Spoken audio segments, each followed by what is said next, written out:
Bonjour à tous et à toutes. Merci infiniment à Arnaud Robinet, même souffrant, pour son invitation et puis toute son équipe. Ça fait plusieurs fois que vous m'invitez à vos manifestations, ce qui traduit une fidélité dans nos rapports entre le Haut Conseil de la santé publique et la Fédération hospitalière de France. Alors, on a préparé avec monsieur Chollet les 15 minutes qui vont suivre pour partager ensemble, 15 minutes c'est court, mais pour partager ensemble quelques notions et revenir, on parle beaucoup de prévention, virage préventif. On sait tous que le système de santé, et souvent quand on parle de système de santé, on parle essentiellement de système de soins. Depuis les ordonnances de 58, on a énormément parlé d'offres plutôt que de besoins ou de demandes. Mais en tout cas, la santé d'une population ne peut se limiter à la prise en charge des maladies. De la même façon, un système de santé ne peut se limiter au système de soins constitué, et on partage tous aujourd'hui le même constat à partir des différents rapports, que ce soit ceux de la CNAM, que ce soit ceux de l'adresse, sur la santé de la population française. Le système de santé publique, pour lui, pour sa part, ayant un objectif de prévenir les maladies, prolonger la vie et d'améliorer la santé et la vitalité mentale et physique des individus, ça ne nous rajeunit pas, l'OMS 1952, complète ce système de soins pour répondre aux besoins de la santé de la population. Et l'OMS a défini en 1948 la prévention comme un ensemble de mesures visant à éviter ou à réduire le nombre et la gravité des maladies chroniques, on a un enjeu démographique devant nous, les accidents et les handicaps. Alors nous avons, par définition, et vous le savez, ce sont que des rappels, différents types de prévention primaire, secondaire, tertiaire. On parle même de prévention quaternaire sur les excès de prise en charge, ou les prises en charge inutiles, ou les expositions médicamenteuses inutiles. On peut parler de pertinence des soins. Mais si on revient à la prévention primaire, l'objectif est d'éviter l'apparition d'une maladie ou d'un problème de santé dans une population saine, sans problème identifié. Et cela me fait rappeler 1978, une des conférences à Alma-Ata, au Kazakhstan, de l'OMS, qui rappelait en fait les 8 critères de définition du premier accès, du premier contact d'un individu, de sa famille ou d'une population avec le système de santé. Et donc les actions visent la vaccination, les campagnes anti-tabac ou lutte contre l'alcoolisme, la promotion de l'activité physique, et vous retrouverez dans ces premières thématiques le lien que je vais faire tout de suite après dans quelques diapositives sur l'approche MEC, que peuvent s'approprier bien évidemment les établissements hospitaliers, la sensibilisation à une alimentation équilibrée, la nutrition, et puis l'utilisation d'équipements de protection. La prévention secondaire, plus habituelle, des établissements offrant de soins, dont l'objectif est de détecter précocement une maladie ou un problème pour intervenir rapidement et limiter sa progression. Cette fois-ci, la population est à risque ou elle présente des signes précoces d'une maladie. Et les actions, vous les connaissez, sont des actions de dépistage, de bilan de santé régulier. Le Haut Conseil a publié il y a 1 an un rapport sur les bilans, les rendez-vous prévention, que les ministères ont traduit en bilan prévention, mais on a eu du mal finalement à les déployer sur l'ensemble du territoire. Et puis c'est la prise en charge des premiers symptômes. Ensuite, la prévention tertiaire a pour elle l'objectif de réduire les complications et les conséquences d'une maladie installée. Des patients qui passent dans vos hôpitaux, mais qui ont besoin d'un suivi dès lors qu'ils ne sont plus hospitalisés. Et la population cible, voilà, ce sont des personnes malades ou ayant souffert d'une condition médicale. Alors, quelles sont les actions ? La rééducation, la réadaptation, le suivi des traitements, un véritable enjeu qui est devant nous, le soutien psychologique ou social, ou l'aménagement encore pour favoriser l'autonomie. Alors, quelques exemples pratiques. Alors, les maladies cardiovasculaires, une des maladies chroniques. Donc, la prévention primaire serait d'encourager l'exercice physique et une alimentation pauvre en sel. Une prévention secondaire serait le dépistage de l'hypertension artérielle ou du cholestérol. Et puis, la prévention tertiaire serait la rééducation après un infarctus ou la pose d'un pacemaker. Et je ne peux pas passer sous silence ce projet, non pas parce que je suis nantais, mais parce que j'ai eu la chance d'avoir été invité pendant Santé Expo au jury qui a évalué de très nombreux projets, peut-être 80 projets, sur innovation-prévention, à l'initiative des CHU, parce qu'il me semble que c'était la conférence des DG de CHU qui l'organisait.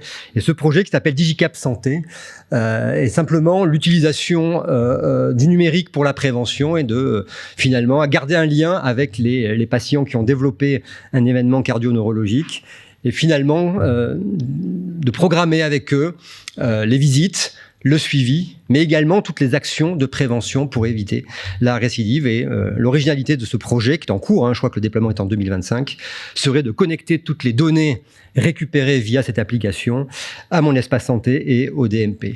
Et donc on voit bien qu'effectivement la prévention peut se servir du numérique comme elle pourrait se servir de l'IA.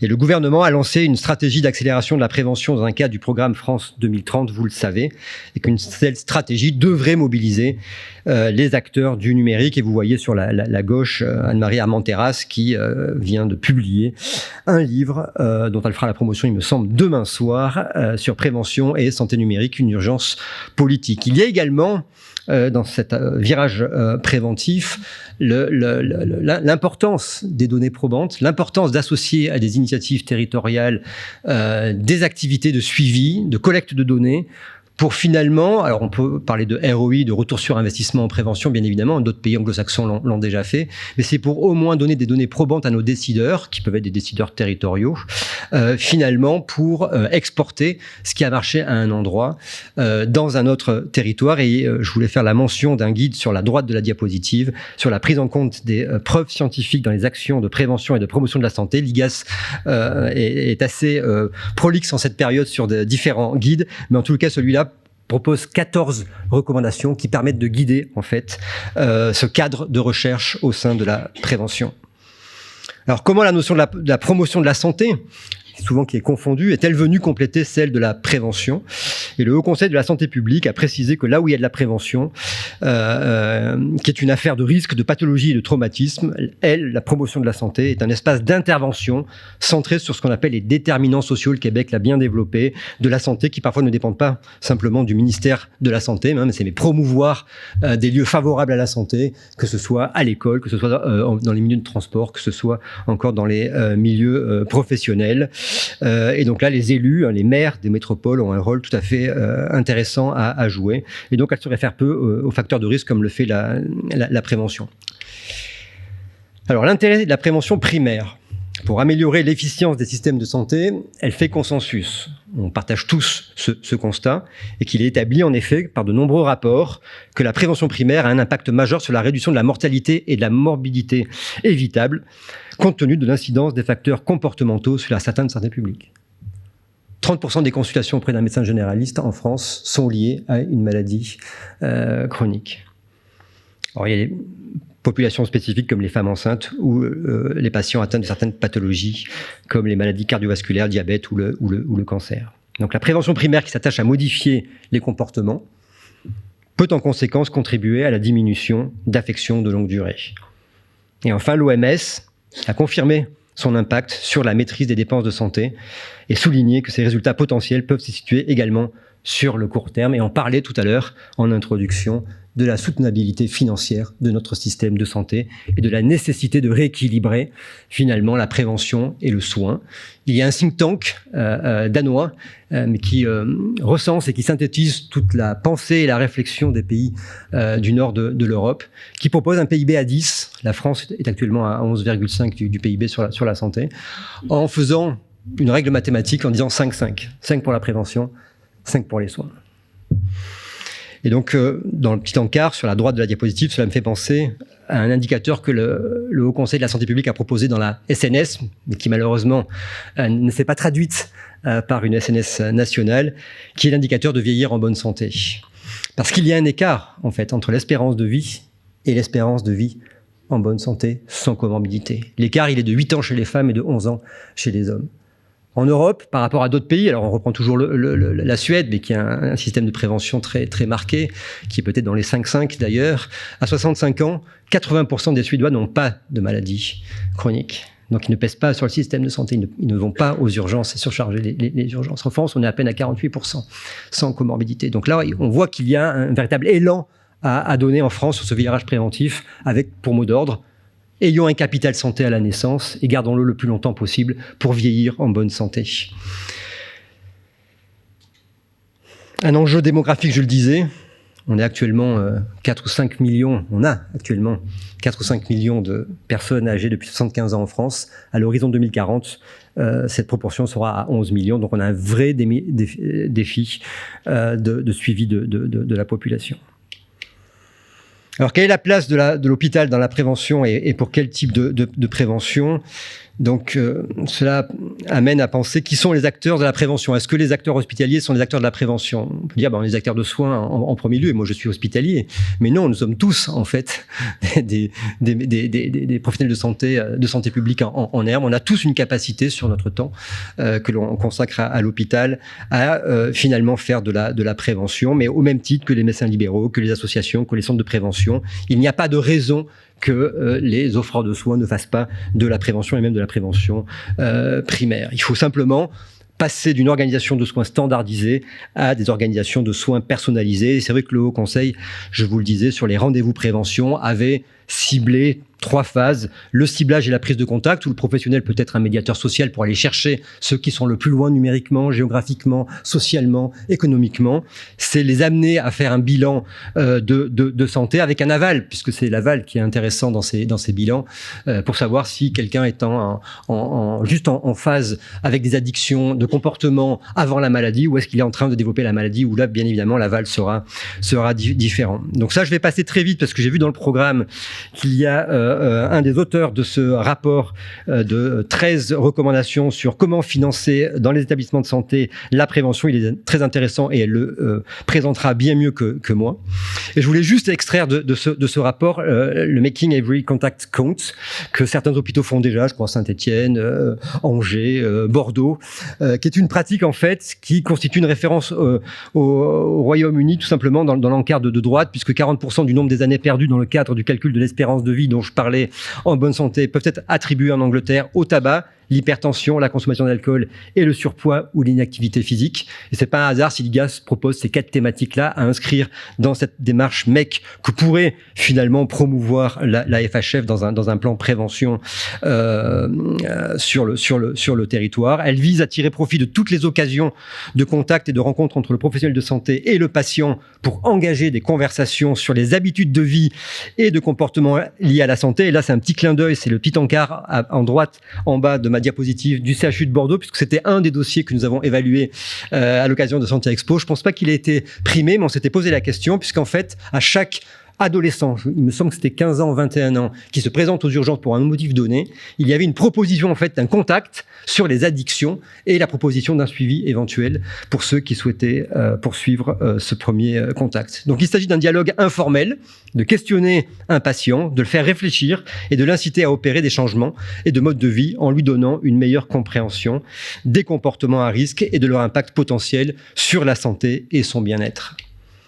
Donc il y a plusieurs niveaux en fait sur l'approche MEC, les interventions très brèves, les prolongées ou encore les très intenses. Ce que disent en fait les rapports anglais, et ce qui est très intéressant, c'est que la mise en œuvre de cette approche MEC ne nécessite pas de grands changements, pas d'efforts supplémentaires par rapport aux tâches normales effectuées par le personnel qui le dispensait. Et en plus, les professionnels de santé qui s'engagent dans cette démarche deviennent particulièrement moteurs. Donc à la question, est-ce qu'un professionnel de santé qui exerce en milieu de soins peut devenir un acteur de la prévention, c'est un grand oui, bien évidemment, par cette approche. Et il existe un formidable potentiel, en fait, de cette approche pour faire évoluer les comportements dans un sens favorable. Et je reviens à la notion de ROI. Il y a des publications internationales qui commencent à montrer qu'en prévention, si vous investissez $1 ou une livre ou €1, en fait, à l'âge de rentrer dans la comorbidité, c'est un succès et un gain, en fait, sur le système de santé. Alors, en conclusion, les efforts en matière de prévention, vous le disiez en introduction, faut passer à l'action parce que pendant très longtemps, enfin moi depuis que je suis très jeune, je suis médecin de prévention depuis que je suis hospitalier, ce sont toujours des mots qui ne reflètent pas forcément les enjeux. C'est souvent affiché, nos ministres hésitent. ne serait-ce que le titre que l'on donne et qui est avenue Duquesne au 14, où on est obligé de changer à chaque ministre nouveau finalement le panneau d'entrée, puisque le nom du ministère change, et le dernier en date, c'est bien évidemment le ministère de la Santé et de l'accès aux soins. Donc on a peut-être raté cette volonté politique, ce portage politique qui va pérenniser les démarches que vous engagez à travers la fédération et les acteurs de terrain, et que finalement l'expression le virage de la prévention a une notion qu'on partage sur la réorientation du système de santé par des activités de soins vers davantage d'actions de prévention. Alors là, le rappel de la chronologie, je vois que j'ai terminé mon topo et je vais aller très vite. C'est 2016, 2017, 2018, les opportunités en fait d'avoir un portage politique, elles sont passées, mais on ne les a toujours pas à l'heure actuelle puisqu'on n'a pas de stratégie nationale de santé. Les assises de la pédiatrie n'ont toujours pas été publiées. Et malheureusement, mon message de fin, c'est peut-être que par tous les rapports qui existent, les rapports de l'IGAS, le rapport sur les offreurs de soins du Haut Conseil de la santé publique, la FHF, par son organisation, sa volonté, on le voit par toutes les actions de terrain qu'on a pu voir à l'occasion du prix Innovation Prévention. Il me semble, donc mon discours change un petit peu par rapport à il y a 2 ans et avant la prise de fonction de président du Haut Conseil, puis avec toutes les interactions que je peux avoir, c'est que peut-être la FHF est la plus organisée actuellement pour engager ce virage préventif et engager avec elle non seulement la recherche sur les données probantes dans les études interventionnelles en population, mais d'attirer avec elle les soins primaires qui pourraient être développés dans la collectivité. Je vous remercie pour votre attention.